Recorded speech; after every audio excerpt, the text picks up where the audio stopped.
With that, friends, let's begin. I'm going to invite the chime to sing. And before you tuck in and close your eyes, I have an image that I'd like to show you from a book that was given to me and by extension to us by Luma. And it is an image of a balaclohe that I'd like to just plant in your minds. But before I do that, let's chime in and really arrive to this beautiful practice today. Welcome, one and all. This is Recovery Dharma. My name is Julia. I'm one of the facilitators. For the month of August, we are exploring the cultivation of healthy boundaries, otherwise known as the Bala Klohe. Bala means stone. Clohe means wall in Gaelic. And the Bala Clohe is a teaching that I have been developing for the last 5 years as a way of creating what I call altars of understanding, what is widely known as boundaries. And I am really endeavoring to reimagine some of these psychological issues, some of these psychological enactments in a whole new way. I am here to try to bring beauty, try to bring a flavor of spirit to a lot of these concepts that we know. Recently, this week, Luma offered this book by Dan Snow called In the Company of Stones. And here's a beautiful cairn on the front cover. So beautiful. This is by Dan Snow. And I just want to show you a very classic balaclohe. Can you all see that? Can you all see that? Okay. Whoop. Make it right side. There we go. So this is a full page balaclohe. And you can appreciate that there's no cement in between the stones. These are just carefully masoned and placed together. And you'll notice the thick flint on the top creating a kind of altar. The construction of a balaclohe like this, there's an engineering term that I really love because it really brings in a whole spiritual element.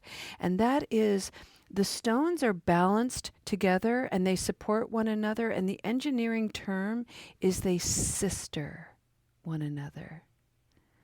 So we are here to sister one another. We are here to support one another. And what's really beautiful about Dan's book that I really love, and I've just decided that I'm on a full first name basis with him because I love this book so much. Thank you so much, Luma.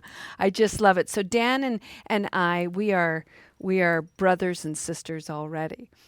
But the thing that I love about it is he does talk about how when he builds the wall, one of the things that he loves to observe is that it begins to descend and settle and anchor into the earth.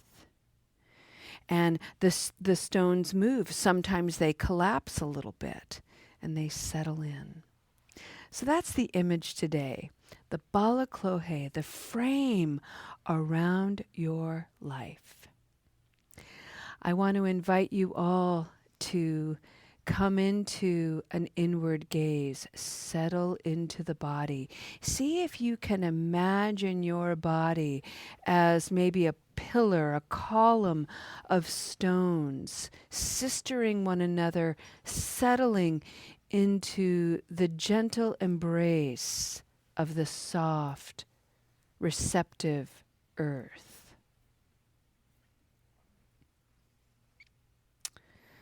The balaclohe image is a boundary, a wall that is about thigh high, hip high in most places. It can be higher depending upon the person with whom you are boundaried. It can be lower too. But nevertheless, this is a frame around your life. It is a border surrounding your space. It can be round, it can be wiggly, it can have 90-degree square corners. It is whatever your imagination decides it to be. It can be small and it can be vast. What I'd like to invite you to do is to remember that the Bala Clohe is a co-created space. So you have your stones that make the wall your wall, but the person on the other side, they have their stones too.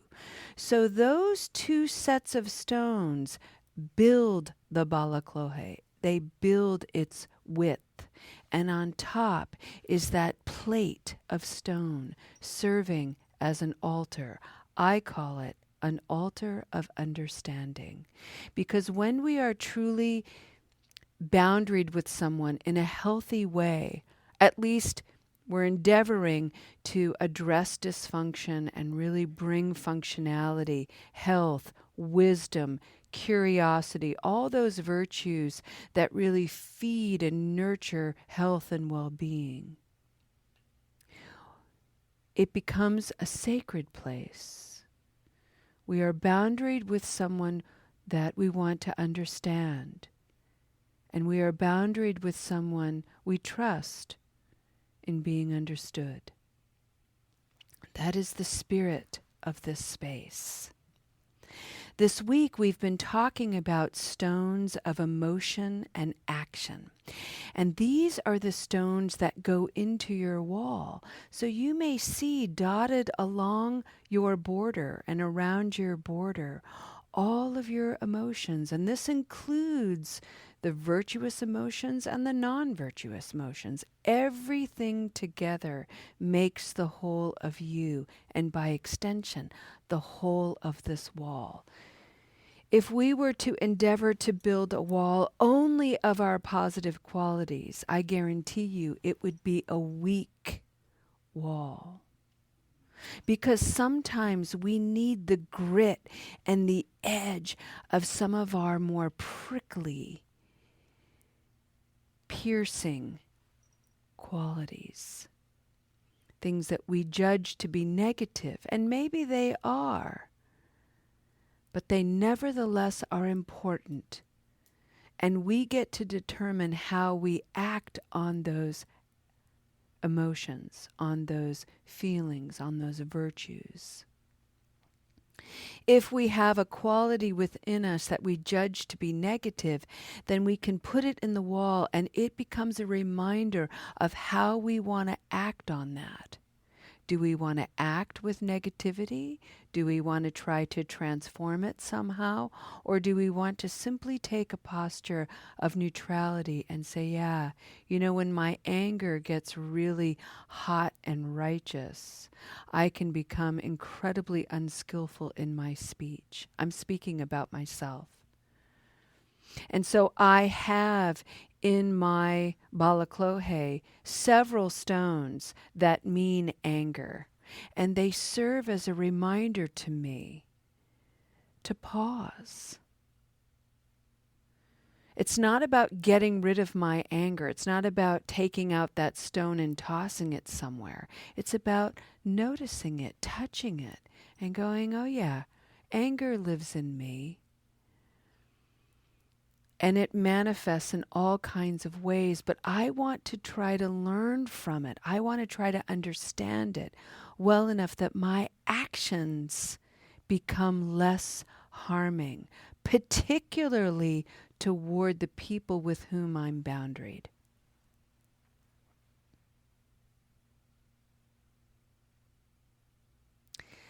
Today,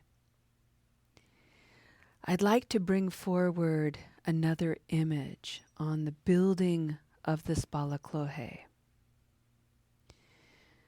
In Ireland, there is a beautiful island off the coast of Galway called Innismore.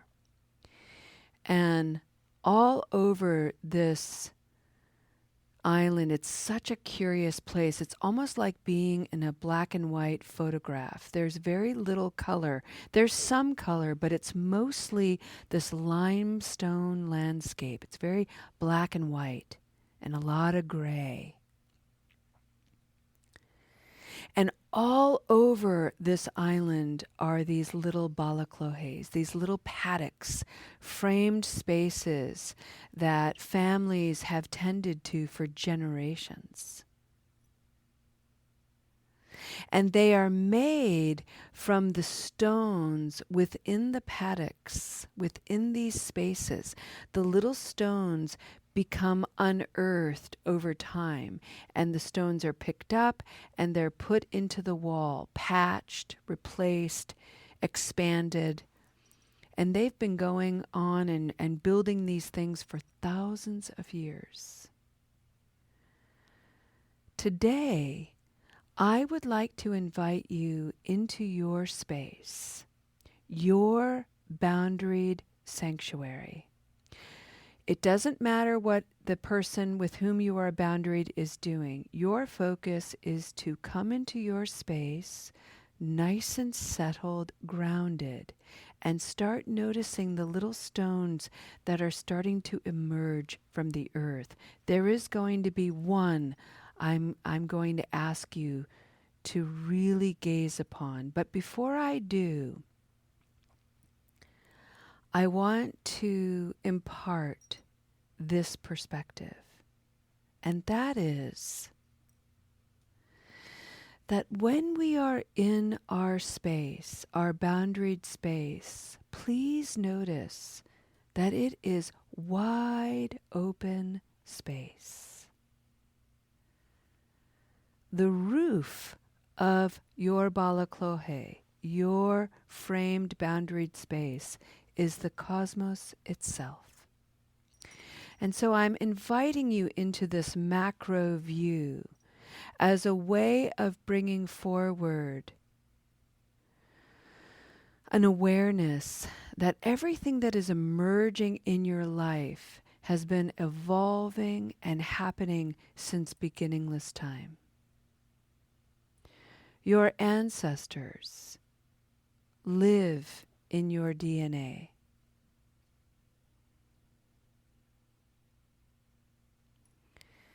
Their anger is your anger.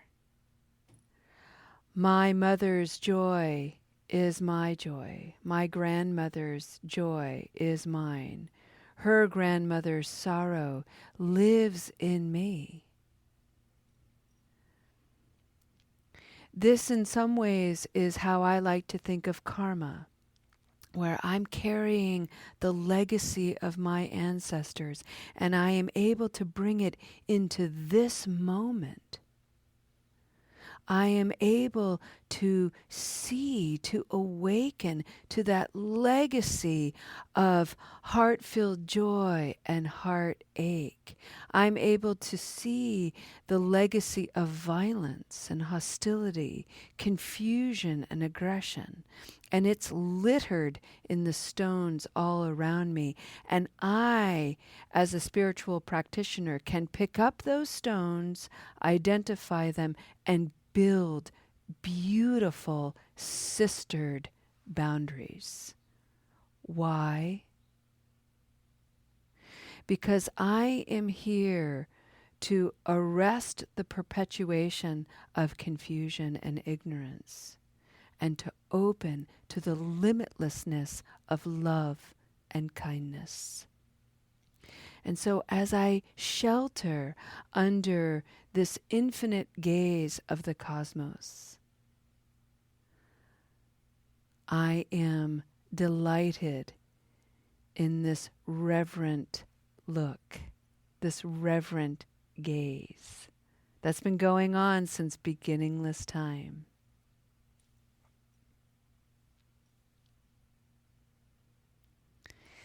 And I'm bringing this forward because the stone that is emerging, that I would invite you to unearth when you are ready and when you feel inspired, that stone is forgiveness. And forgiveness, why I'm bringing this forward now, is because it is a cornerstone of a balaklohe. We cannot have healthy boundaries for ourselves and for one another without understanding the profound nature and strength of forgiveness.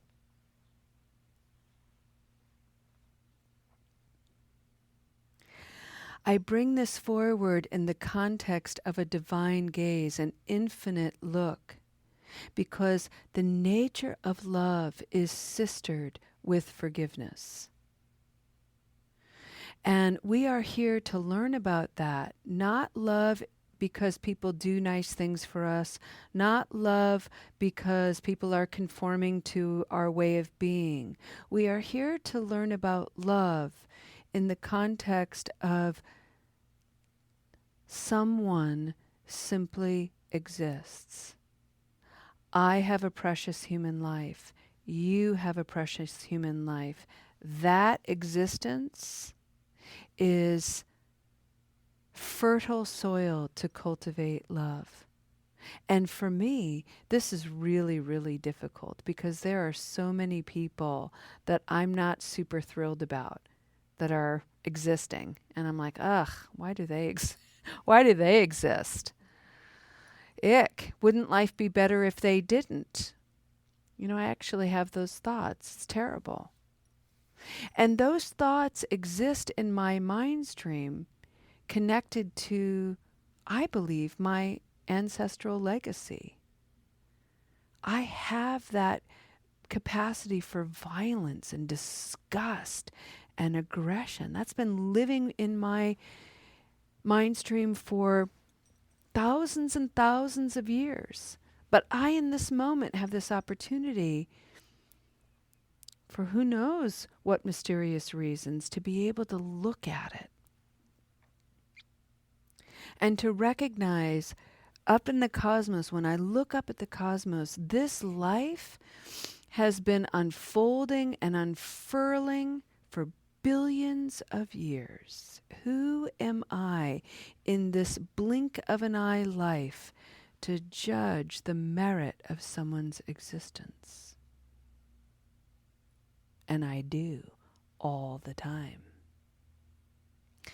And so forgiveness becomes a way of going to my wall, a way of going to my balaklohe and touching that cornerstone and reminding myself I have some work to do. Forgiveness doesn't come easy for me. Except when it does. There are easy people to forgive. There are easy situations to forgive. And I feel like when I do that, I feel like I'm set. Yes, I was so forgiving. Look at how spiritual I am. Hooray, go me. Gold star sticker. And then when something really shitty comes along and I feel betrayed or I screw up miserably, oh ho ho ho. Forgiveness is barricaded and blocked. I get in my way. I have no capacity for it. I rip myself to shreds. Forgiveness? You got to be kidding me. One of the most extraordinary elements of forgiveness, friends, is to remember, and this is a hard thing to remember, and I encourage you to take this into your heart mind and play with it. See how it comes alive in you.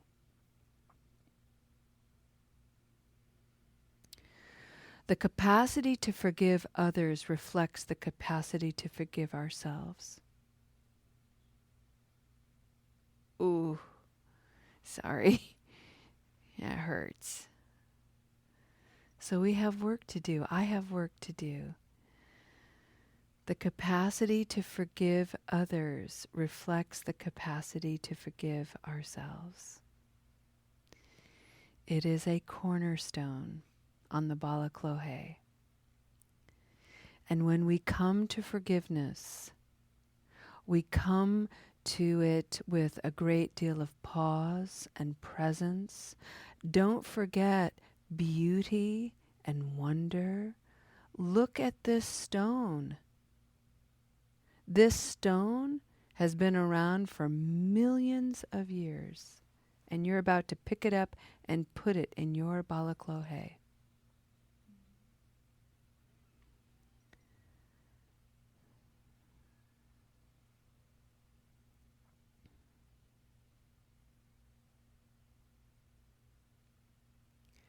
The last image I'll leave with you is one of humility.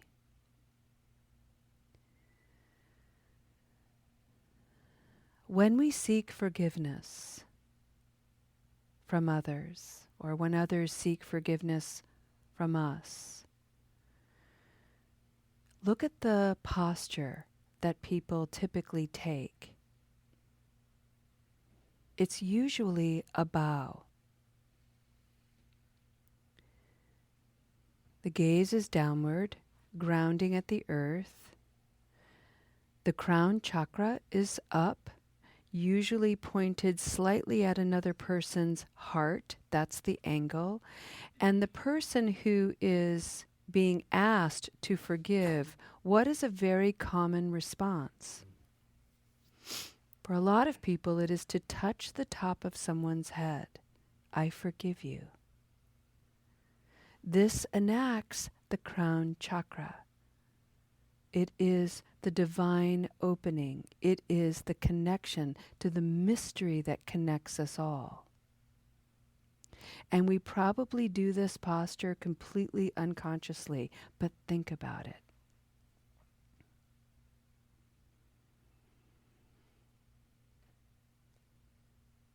In the eyes of the divine, you have never been, nor shall you ever be, a mistake. In the eyes of the divine, and in the reverence of life's unfolding, you and I are well loved.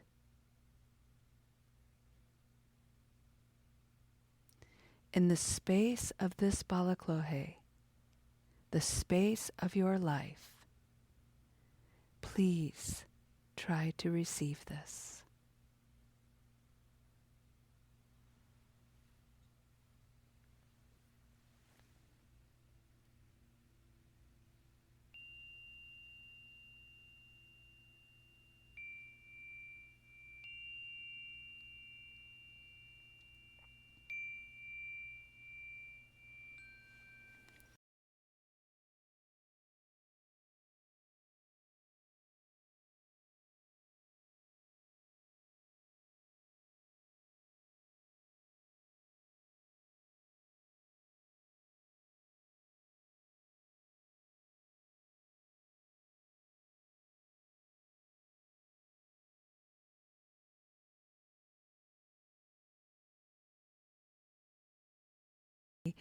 I think we'll go ahead and end with a dedication of merit. And I want to tell you, as part of this dedication, about one of the Celtic practices that really inspired this idea of a stone wall as representative of healthy boundaries. And that is that cornerstones or special stones are usually given a place of prominence in the balaclava. And so these are carvings or just maybe an unusual stone. Like you might have a wall that is all stones that are of similar color. And then you'll have one that might be a little bit off, like an agate from a different landscape, from the seashore, or a piece of quartz or something like that. Just something that is unique. And it becomes a touchstone. And so and they're often built in churches and abbeys and private home walls. And what people know to do is they swipe the stone, they touch the stone, and they infuse it with their own energy. They receive the energy of so many other people. And so these stones that you're building and you're using in your own balaclohe, remember to add a touchstone. Something beautiful, something creative, something that you can instantly go to. You know what it means for yourself, and maybe you can share that with other people. And it's just a ritualistic way of putting out goodness and receiving goodness. The first time I ever encountered a touchstone was in northern Scotland, and it was on a community wall, and I was with some of my friends who were living there, and they just walked by this, all of them just casually walked by this touchstone, and they all knew to swipe it, and I was like, yo, what just happened? And then they told me about this beautiful framed little touchstone. Amazing. So these are ritualistic things that we can do to enact our presence, to stimulate a spirit of reverence and wonder, to really embody the fourth noble reminder: you have a precious human life. How do you want to live your precious human life? May we infuse the preciousness of this life with beauty and wonder, with love and affection, with tenderness and understanding. May we begin to offer those qualities to ourselves and by extension to all the world. Thank you for leaving such a powerful impression in this community and in this physical space. I wish for you a wonderful afternoon, and we'll see you next time. Namaste.